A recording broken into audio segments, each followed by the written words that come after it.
Hello, everyone, and welcome to our channel, the Triple B Bible Business Ball, y'all. Welcome in, welcome in.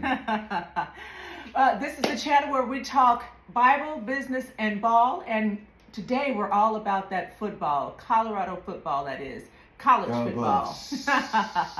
So they actually put on a show last week. They were magnificent. Wonderful ending. We're going to talk about it. Yep, couldn't have scripted any better. Do you know what? What? It's a rainy day today.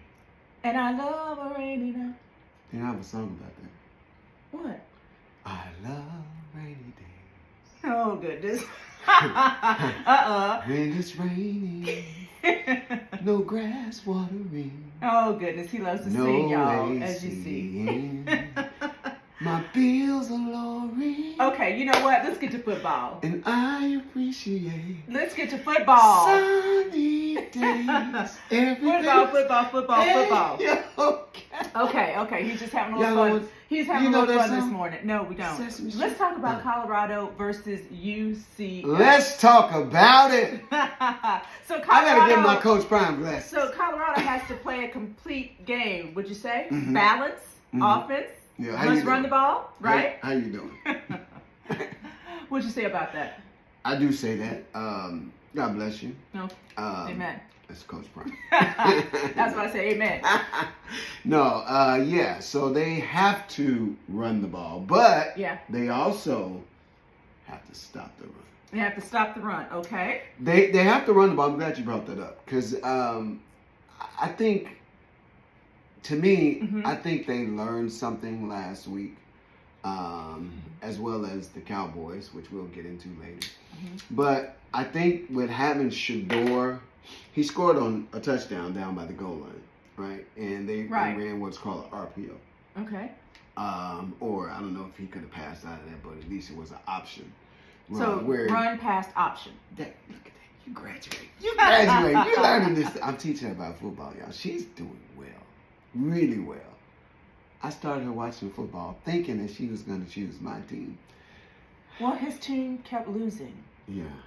And don't get me wrong, Cowboys know better, but at least we won.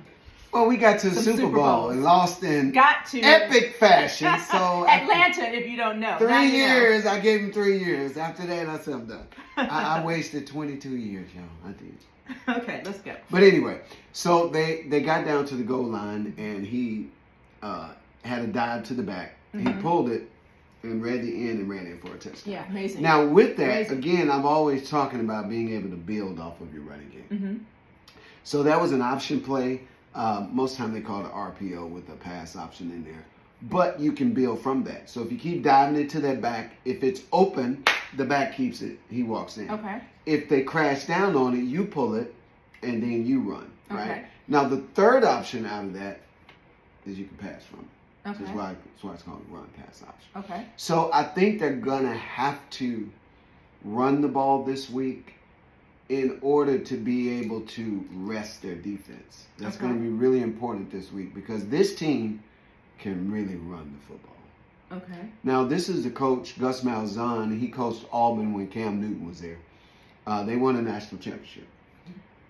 So to me he's more of an offensive mind. So some coaches you have who are like Sean McVay, you know, out at the Rams. He's more of an offensive guy. A lot of coaches you'll see that they're more one-sided, right, to offense, and you have defensive coach like Belichick, right? So he's a great offensive scheme-wise. So I think he'll have something chalked up. Now, what Colorado has shown in the past is they have not defended a mobile quarterback well. Okay. Even up until last week. Week one, you know, the guy from Nebraska ran a little bit. He ran to throw. He's like Mahomes. He didn't really run the ball that much. But this guy, he's big. He's like 6'4", 240, 250. Oh, they got their hands full then. Well, he's not. Cam is one of one. Right. But yeah. Not many of Cam. 6'6", 240, running 4'4". Right. Yeah. So he's big. Big guy, throw it and pass it. So I think they're going to be methodical in their game to try to wear this defense and pound on them. See, when you get guys big like that, by the time the fourth quarter get there, you're tired. Yeah, I can imagine. You're tired. Yeah. So I think Colorado is going to have to, because they can score quick, right? But they're going to have to protect Shador. I think they're going to come up with some most schemes. definitely. Yeah, they actually didn't. How did they do? They didn't do too bad last week. Nah, he was sacked in the second half. Yeah, the second half. The first half, he only had did one pretty sack. well. Yeah. But I think running the ball helps slow down the pass rush. You know I like that balance. Yeah. You know I like that balance is the key. Balance. Balance is the key. So I think that's really what it's going to come down to, because UCF, which is the team they play. And you think UCF have a tough time covering Colorado? That's what I was going to say. I think they're going to have a tough time covering them. Yeah. We'll see. Yeah. But to me, that's what it's going to come down to. Those are the biggest points. Okay. In the game, besides special teams, which wasn't special last week. Right. It's three. You saw it when I broke down the Cowboys game. Right. I broke it down, and what did I pick them by? What did I pick Baltimore by? Was it 10? 3 points. 3 points. What they win by? 3 points.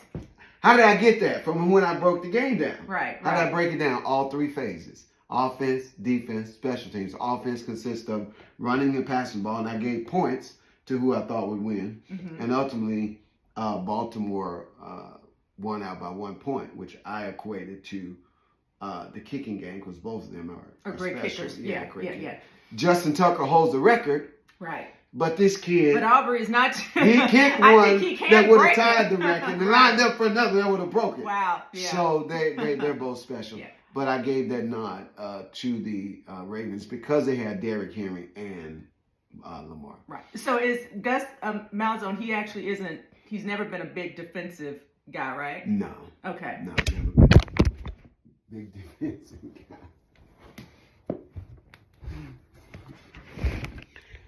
We had a little malfunction there, but we're back. Keep going. Yeah, that's okay. It happens.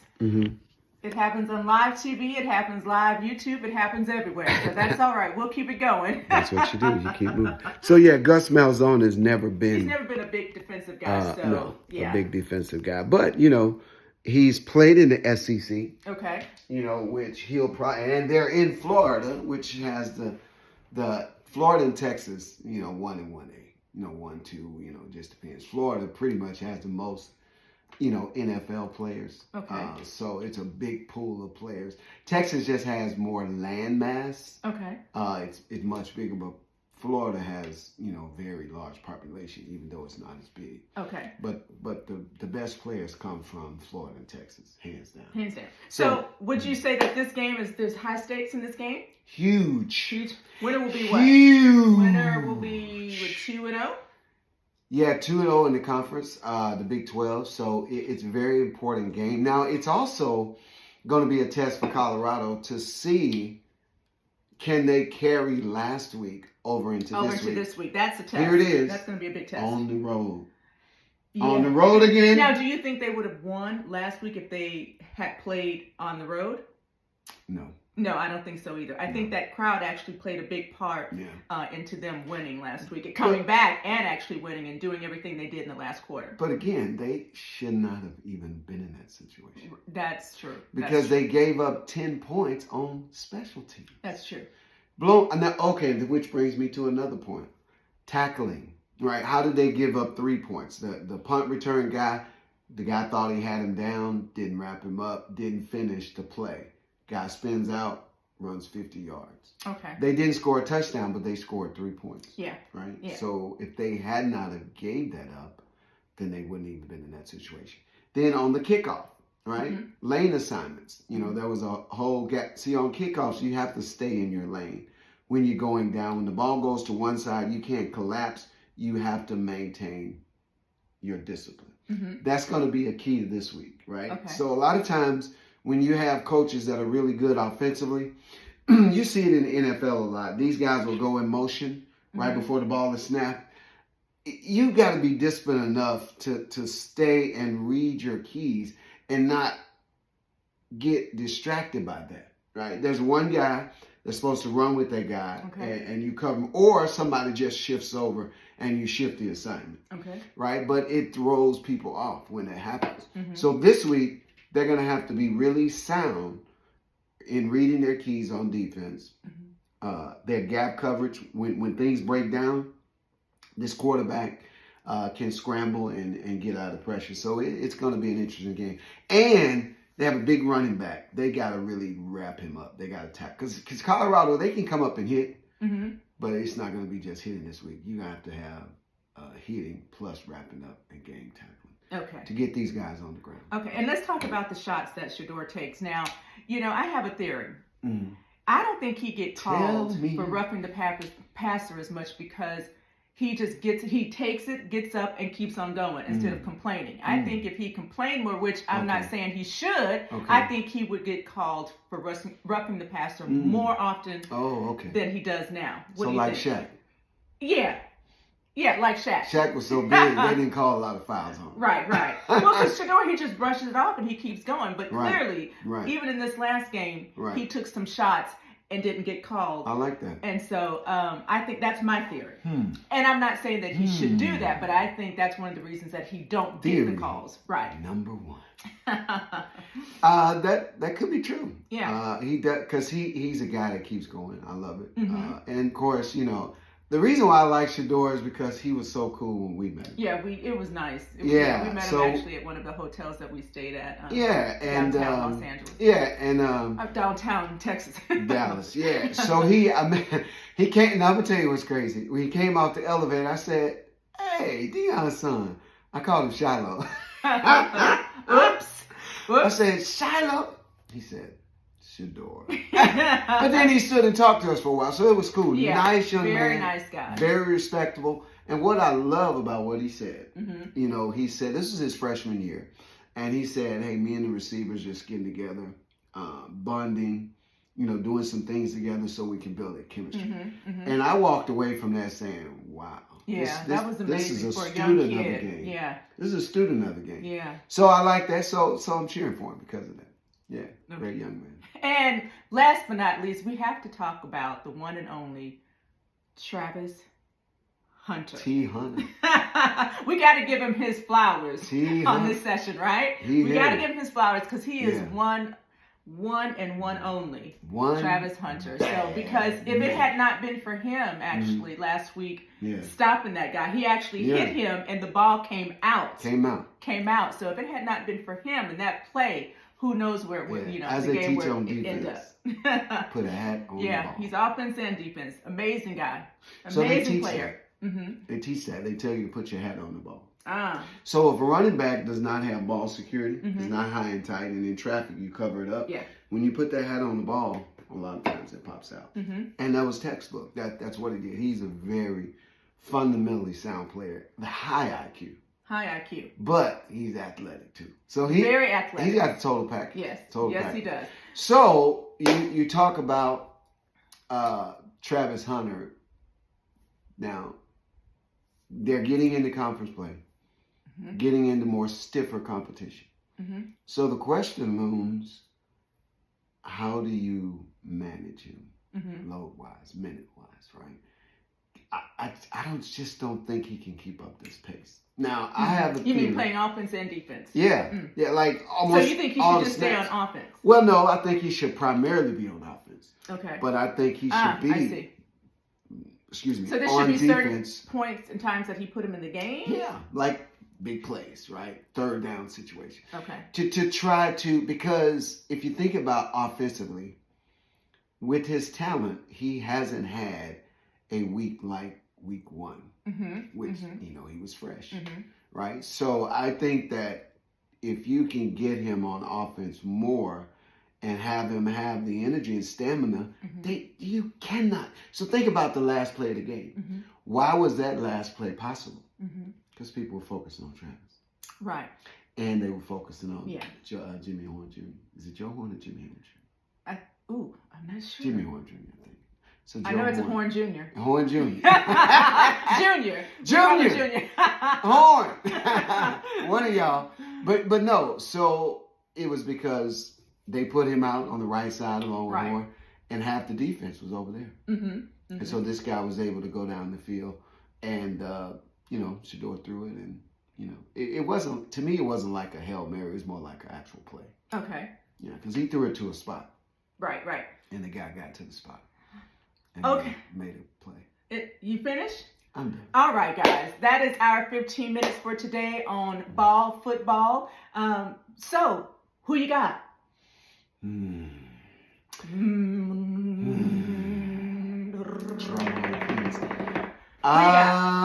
going to take the Knights. UCF Knights. You're going to take UCF? You know what? It doesn't matter. I'm always rolling with Colorado. Well, I don't care what it looks like. So I got Colorado by 3. Yeah. And I got the score. I think it's going to be a low-scoring game. So I'm saying 27-24. All right. By 1 field goal. Go ahead. I think it's going to be a really close game. Okay. It's going to be a really close game. On the road, well, here's the key. Can Colorado stop them from running the ball? Okay. Now, they haven't shown that they could be a big run stopper. Right. Right? They did in situations, but they do struggle when there's, you know, a big back and a mobile quarterback. Okay. Right? They've showed that. So, on the road, I'm going to get the Knights by 3. By 3. What's the score? So you got the Knights by 3, and I got Colorado, the Buffs by 30-27. What's that? 30-27. 30-27. Okay, I'm 27-24. Buffs. I hope Go the Buffs Buffs. win. Go Buffs. I hope Go they Buffs. win. It's gonna be tough. Okay, guys, thank you for hanging out with us today. Don't forget to subscribe to our channel, and we'll be back after the game is played on Saturday. And you know what? My husband makes these wonderful shirts. Can you see these? I'll put the link in the description. Yes, and we'll put the link that you can actually go onto his website and view all of the beautiful and inspirational things that he have on the website, such as this shirt. And we will be back. God bless. Bye-bye. Take care, everybody. We out.